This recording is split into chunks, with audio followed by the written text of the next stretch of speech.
Salut! Salut, t'as changé d'objectif? Ça fait 2 épisodes quand même. Et t'aimes? Je c'était pas c'est plus joli, au niveau de l'image en elle-même, mais j'ai moins de place.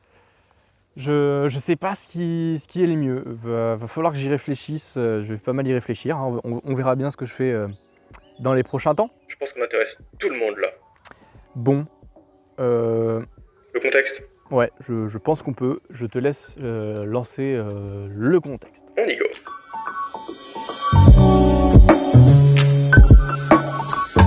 30 mai 1770.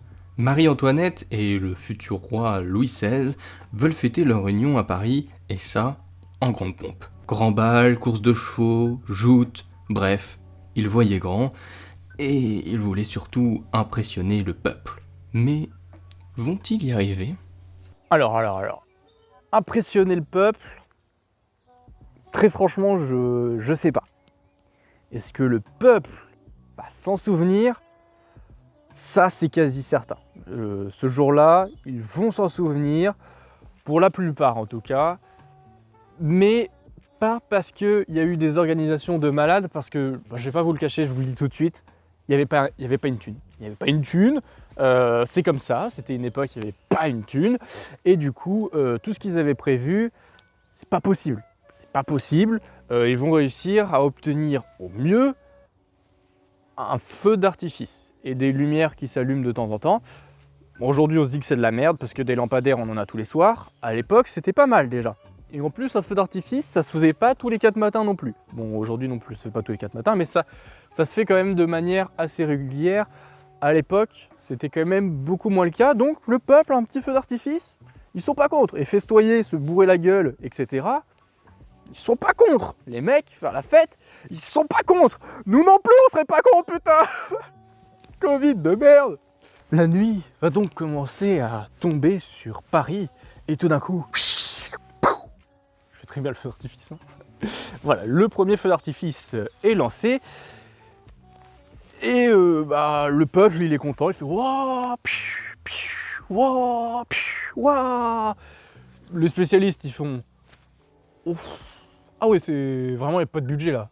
Oh là, ouais, c'est pas excellent non plus.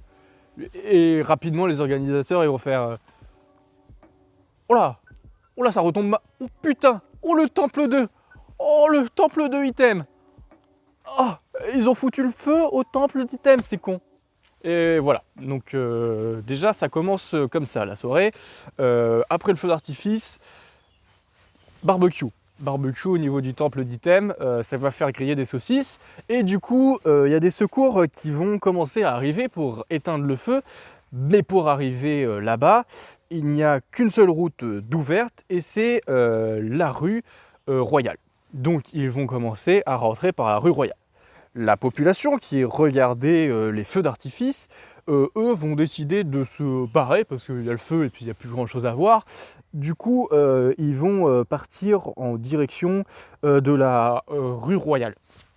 Il y a une autre partie de la population qui ne regardait pas forcément le feu d'artifice, qui veut aller dans un autre coin de la ville où il y a l'illumination de lampadaires, etc. Bref, un truc un peu magique, assez joli. Et pour ça, ils vont passer par la rue Royale. Donc là, à ce moment-là de la soirée, tu as dans la rue Royale des gens qui partent du spectacle, certains qui fuient le temple, d'autres dans l'autre sens qui viennent pour éteindre le feu du temple, ainsi que des personnes qui viennent pour aller voir des lampadaires. Ce sont des gens soit à chevaux, soit bourrés, soit à pied. Bref, il y a une concentration de personnes dans la rue Royale qui est trop importante pour la rue Royale.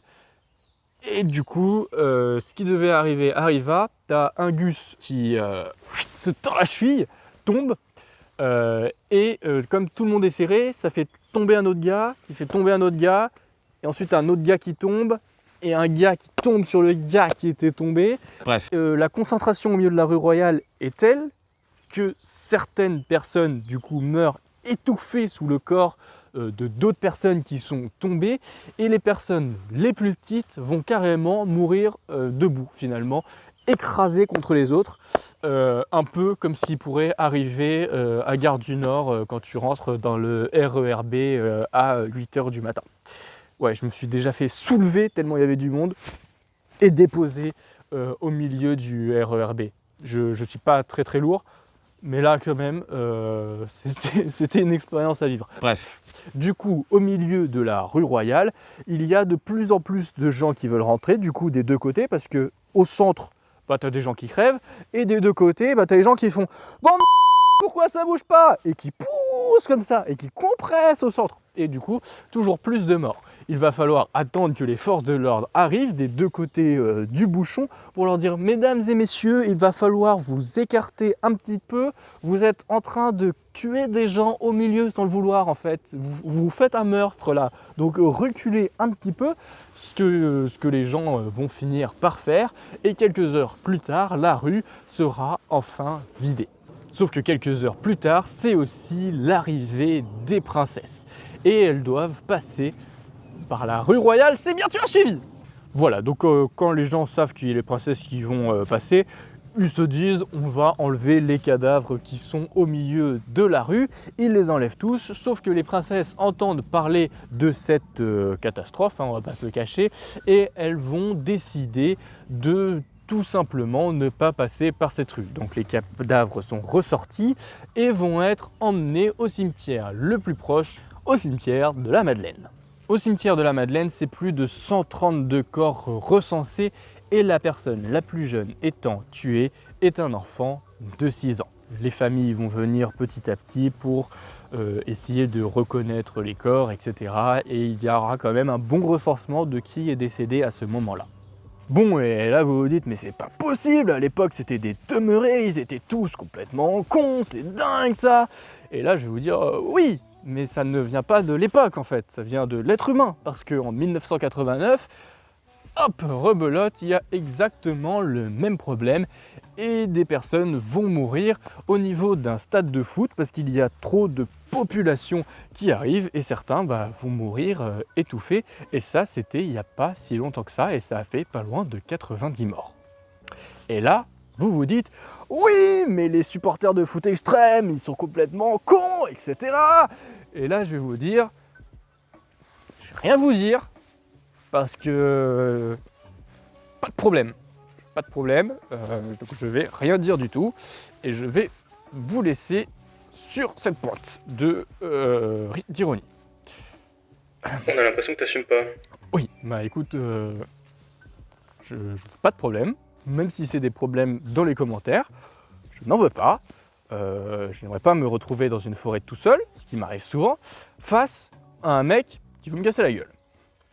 Voilà. Moi, je pense que tu n'assumes pas. Tu en penses ce que tu veux, mais je te laisse conclure. Je trouve que tu parles bizarrement. Oui, je sais, mais je ne m'arrêterai pas. À bientôt. Conclu. Ok, je pense qu'il vaut effectivement mieux que je reprenne la main pour vous dire, bien évidemment, de vous abonner, de partager, d'aimer la vidéo, et qu'on se donne rendez-vous samedi prochain.